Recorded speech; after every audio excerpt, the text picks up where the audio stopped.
Hello everyone, and thank you for joining us. When working games as part of a referee team, it is important that each official be consistent when applying the laws of the game and managing the behavior of players and coaches.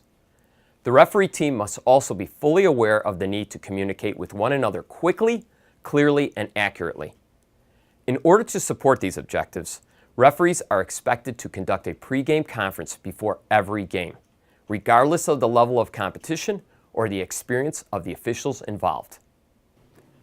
In general, there are 4 key characteristics that officials should know about the pre-game conference. The first is that every pre-game conference takes time, and officials must plan to make time for it. This usually means arranging to meet somewhere at or near the field, factoring in the time of kickoff and the other pre-game duties the referee team is responsible for. Second, just because officials have worked together in the past, that doesn't mean the pre-game conference can be abbreviated.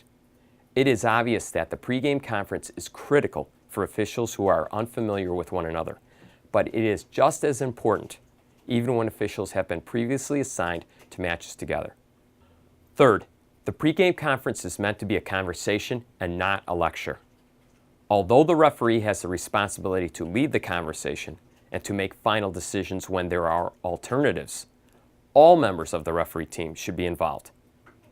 They must be willing to ask questions if anything is unclear, and the referee should be prepared to provide workable and understandable answers. And finally, failing to have any pre-game conference or having one that is significantly shortened can lead to problems or challenges.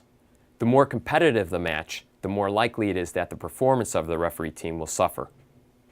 Even when a referee is assigned to a game without assistant referees, there still needs to be a discussion before the game to ensure that any volunteer club linesmen used clearly understand their role under the laws of the game. Before the pre-game conference can begin in a meaningful way, the referee must know or find out the experience of the referee team.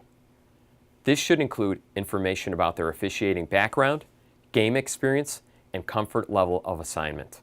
This information is important so the referee can plan the pre-game conference based on the strengths and weaknesses of the referee team while still focusing on important information specific to the match. At a minimum, U.S. Soccer recommends that referees cover the following topics during the pre-game conference: the local rules of competition and any recent changes in the laws of the game, any specific delegation of responsibilities by the referee to the assistant referees, and any non-standard signals or mechanics the referee wants used.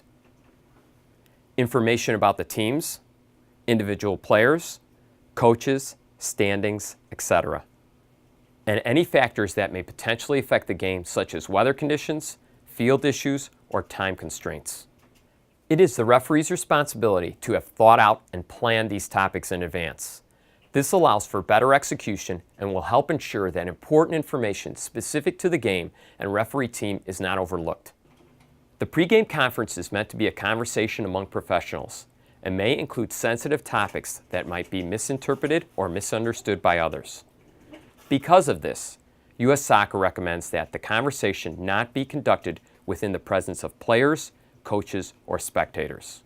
Thank you for watching, and please be sure to keep visiting ussoccer.com to view additional referee education resources aimed at providing officials of all levels with information on the laws of the game and advice on practical refereeing.